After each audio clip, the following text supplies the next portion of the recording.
La main.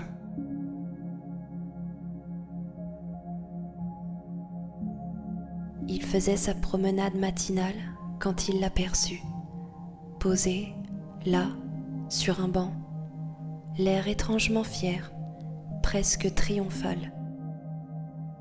Une main, sans corps, sans bras, juste une main. Pas de sang, pas de cicatrice, rien qui ne puisse faire penser qu'elle fut un jour rattachée à un corps humain. Giorgio demeura devant elle pendant de longues minutes. Elle portait à l'annulaire une bague en argent sertie d'un diamant émeraude. Cette main était-elle fiancée ? Giorgio se blâma pour cette réflexion idiote. Il s'agissait d'une main. « Qu'avez-vous donc à me regarder, monsieur ?» Ahuri, Giorgio fit un bond en arrière, manquant de tomber au sol. La voix était masculine et raffinée, teintée d'une pointe de dédain, un peu comme celle qu'aurait eue un dandy du XVIIIe siècle. « Vous parlez ? Si vous m'entendez, c'est que je dois bien parler, ne pensez-vous pas ? Mais vous êtes une main. Et vous êtes gros. » Trop ébobie pour répondre quoi que ce soit, Giorgio resta quoi ? « Eh bien, asseyez-vous, ou alors partez, vous cachez le soleil. » Il obéit sur le champ. « Êtes-vous seul ? » Oui.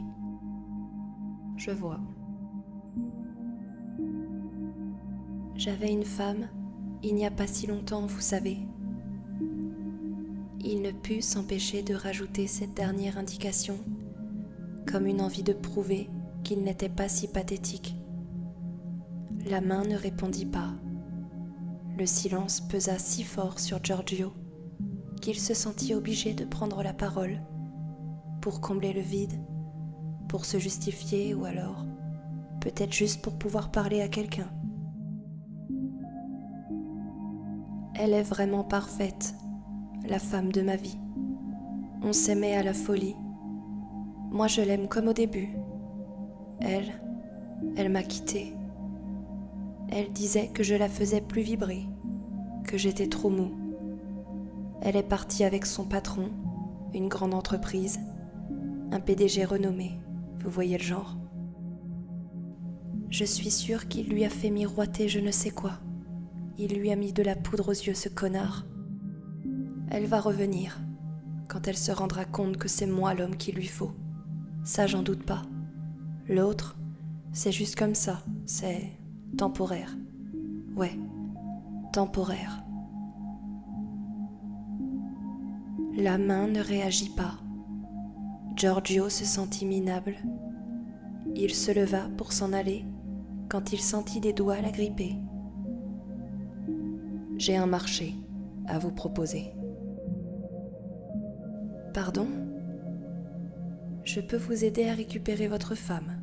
Cela est bien ce que vous souhaitez, n'est-ce pas ?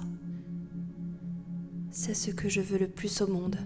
Mais comment c'est possible ? Facile.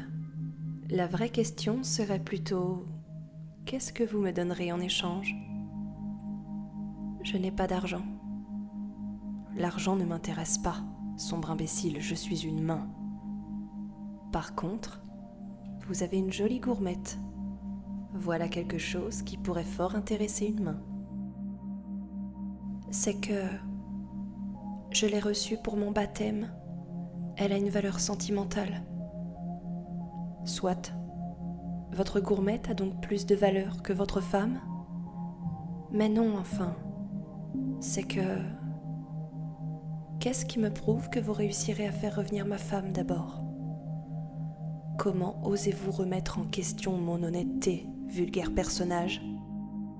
Alors que je vous offre l'honneur de vous proposer mon aide de surcroît ? Si vous n'êtes pas intéressé par ma proposition, allez-vous-en, je ne vous retiens pas. mais ne vous avisez pas de tacher mon honneur par vos viles calomnies. » La main était à présent écarlate. Sa voix était puissante, transperçante. Ses doigts menaçants s'agitaient dans tous les sens. Giorgio était effrayé. « Eh bien, est-ce oui ou est-ce non ? Je ne perdrai pas plus de temps avec quelqu'un qui me traite d'imposteur. Oui ou non ? Oui, excusez-moi. Voilà qui est préférable. » Le lendemain matin, Giorgio reçut un appel de sa femme. Celle-ci était en pleurs, totalement paniquée. Son amant venait de mourir, étranglé dans son sommeil. Sans aucune trace d'effraction dans leur appartement, la police avait laissé entendre qu'il faisait d'elle la suspecte numéro 1. Giorgio comprit tout de suite. La main avait décidé de tuer son rival pour respecter le pacte qu'ils avaient passé la veille. À cause de lui, un homme était mort, et la personne qu'il aimait le plus au monde risquait de passer sa vie derrière les barreaux. Giorgio devait à tout prix réparer ce qu'il avait commis. Mais comment ? Il était évident qu'il ne pouvait pas raconter la vérité à la police. Qui pourrait bien croire qu'il avait rencontré une main et qu'il avait conclu un marché avec elle ? Marché qui, en plus du reste, eut pour conséquence la mort de ce pauvre homme. Il rendit tout de suite visite à sa femme. Lorsqu'elle le vit, elle lui sauta dans les bras et l'embrassa. Elle lui demanda pardon pour tout ce qu'elle lui avait fait subir. Lui dit qu'elle n'avait plus que lui à présent, qu'elle était seule, que tout le monde lui avait tourné le dos. Giorgio se sentit si heureux. Elle était revenue. Elle s'était enfin rendu compte de ce qu'ils représentaient l'un pour l'autre. Elle l'aimait toujours. Après leur entrevue, il était plus que jamais déterminé à innocenter sa femme. Il venait juste de la retrouver et il était hors de question qu'il la perde une nouvelle fois. Il décida de se rendre au parc, à la même heure et au même endroit que la veille. À son plus grand soulagement, elle était revenue. Lorsqu'il la vit, sur son banc, l'air toujours aussi dédaigneux, une rage encore jamais ressentie s'empara de lui. « Espèce d'escroc, imposteur, maudite main, comment avez-vous osé ? » ?»« Enfin, je vous prie de baisser d'un ton. Puis, éloignez votre visage de ma paume. Je reçois tous vos immondes postillons. » « Votre femme n'est-elle pas retournée dans vos bras ? N'étaient-ce pas là les termes de notre contrat ? J'ai amplement rempli ma part. Alors je vous prierai de me parler avec un peu plus de respect. Et, si le peu de politesse que vous avez vous le permet, de me présenter vos remerciements. » « Vous remercier ? De mettre ma femme en prison ? Vous m'aviez demandé de faire en sorte que votre femme revienne à vous. Vous n'avez jamais spécifié dans quel état. » C'est à ce moment précis que Giorgio perdit son sang-froid. D'un bond, il saisit la main et sortit un couteau suisse de sa poche.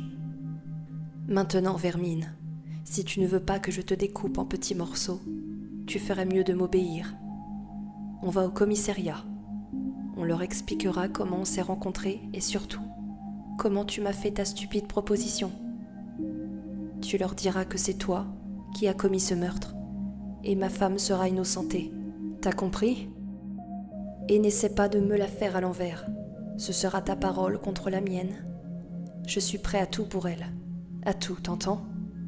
Je ne laisserai personne nous séparer. Personne. » Ils se rendirent au commissariat. La main resta silencieuse. Giorgio la menaçait toujours avec le couteau, plus enragé que jamais. « Bonjour, nous souhaiterions témoigner dans l'affaire du meurtre de Monsieur Blanchard. Nous? Oui, moi et cette main. Vous, parlez à la police. La main resta inerte. Giorgio pressa un peu plus le couteau contre la chair. Quelques gouttes de sang perlèrent le long de la lame. Monsieur, lâchez ce couteau immédiatement. Le policier prononça ces paroles calmement, tout en sortant son arme de sa ceinture. Non, ce n'est pas ce que vous croyez, c'est pour la faire parler, la main. C'est cette main, c'est elle qui a tué ce type. Parlez, bon sang. Monsieur, posez votre arme. Écoutez-moi, En une fraction de seconde, Giorgio se retrouva menotté et plaqué sur le sol. 1 heure plus tard, il était en salle d'interrogatoire. Comment vous appelez-vous? Giorgio Lorenzi, et je vous conjure de m'écouter,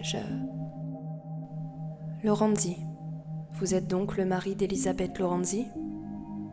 Oui, enfin, on était en procédure de divorce, mais tout ça c'est fini, grâce à la main. Ou plutôt non, pardon, à cause de la main. Enfin, je veux dire, où est la main?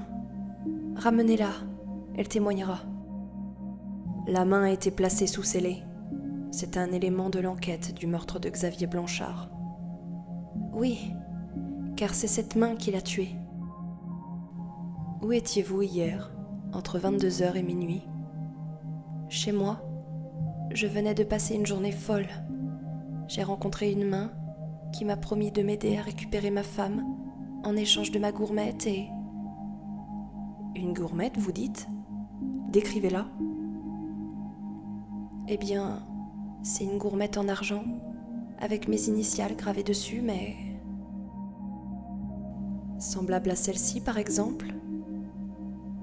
Le policier posa sur la table une photographie où l'on pouvait voir la gourmette sur une moquette tachée de sang. Elle m'a piégé. La main m'a piégé. Ok. Maintenant, on arrête les plaisanteries. Le corps de Monsieur Blanchard a été retrouvé étranglé et amputé de la main droite. Aujourd'hui, vous venez avec une main au commissariat. Vous avouez que la gourmette trouvée sur les lieux du crime est la vôtre. Dans votre cas, il serait judicieux d'avouer. Comment ça, amputé de la main?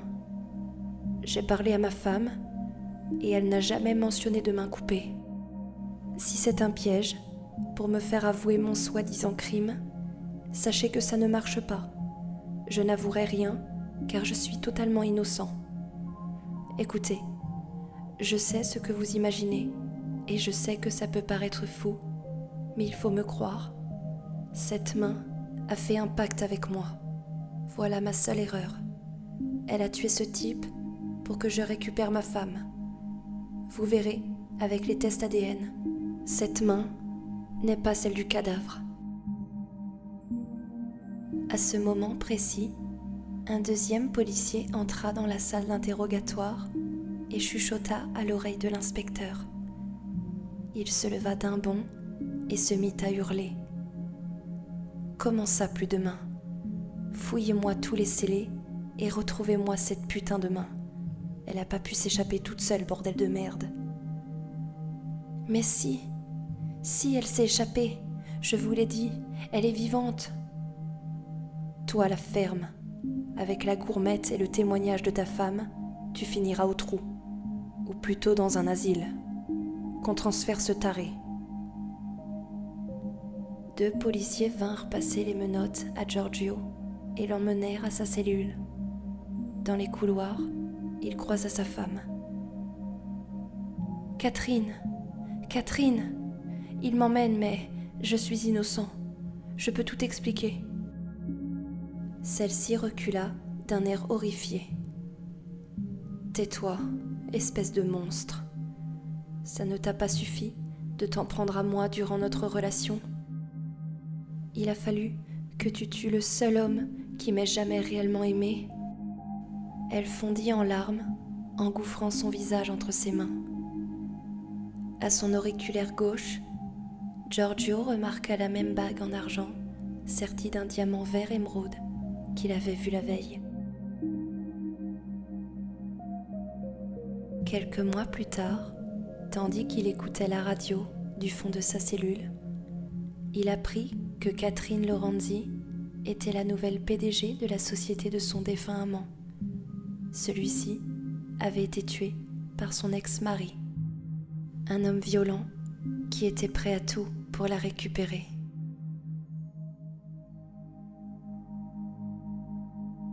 Merci d'avoir écouté cette histoire. Je vous souhaite à présent une excellente nuit de sommeil. À bientôt.